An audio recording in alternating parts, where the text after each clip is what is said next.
Hi guys, and welcome back to my Forza series. Here I am, I'm in Niki Lauda's F1 car in the Ferrari.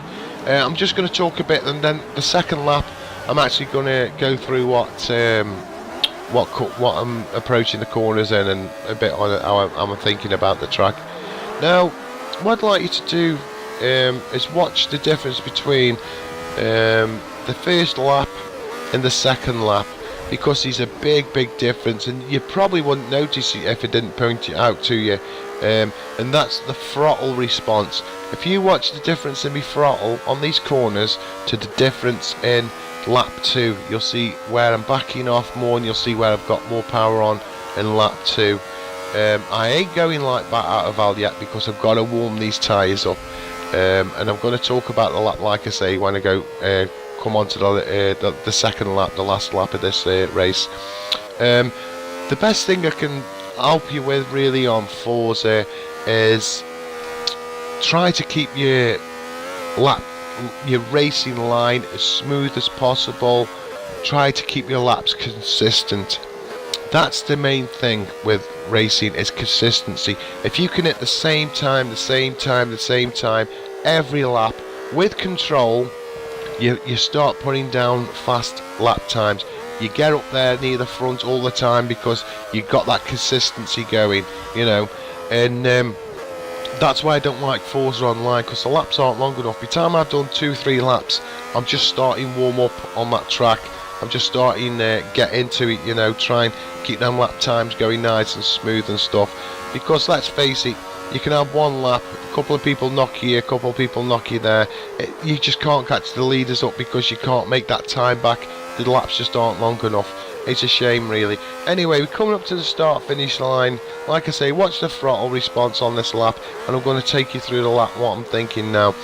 So, I'm coming down the start-finish straight. I'm in top gear, obviously, over the start line. Now, we've got this corner coming up right-hander. It's third gear corner. And what I've noticed with these kind of cars is if you break them gears down too fast, it'll work like an handbrake.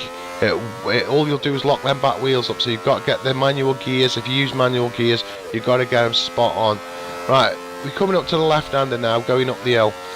Flat out, tyres are warmed up. It's really, I can really feel this car talking to me now. It's starting grip, really nice. Over the crest of the hill, third gear. Watch that wall on the right. If you come in too fast, it'll basically just throw you straight at it. Down here, fifth gear. Now, if you saw the difference on the first lap towards the throttle, I actually come off the throttle there. That lap, I got the throttle virtually all the way open. I might have been a little bit off it, I think. Anyway, second gear. I'm feeling the car. The tyres are lovely. Starting to talk to me now, this car is. Coming down here, fourth gear. Third gear. I like third gear on this corner in manual because it doesn't slide, it doesn't get out of line, I'm not coming in too fast. It leaves me that next corner to go into second gear, lovely. Down here, third gear. Feel the car. Have confidence in your car if you can feel it talking to you. Keep on that throttle, and away you go over the bridge. Flat out now, coming into these S's. Now, as you come into these S's, you've got to watch this right corner here.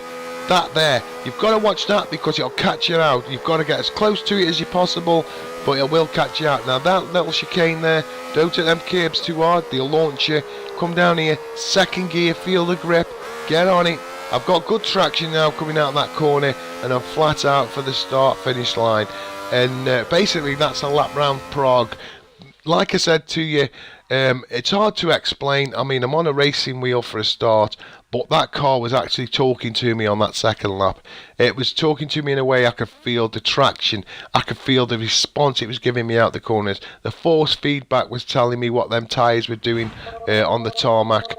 And it makes a big difference in motor racing when you've got a good setup towards just a shitty setup. And that's the difference between people who are serious about racing and people who are not. And that's why I wish like TNT would do something about it. Anyway, I'm going to catch you in part 2 of this video, and I'll be back soon. See you then.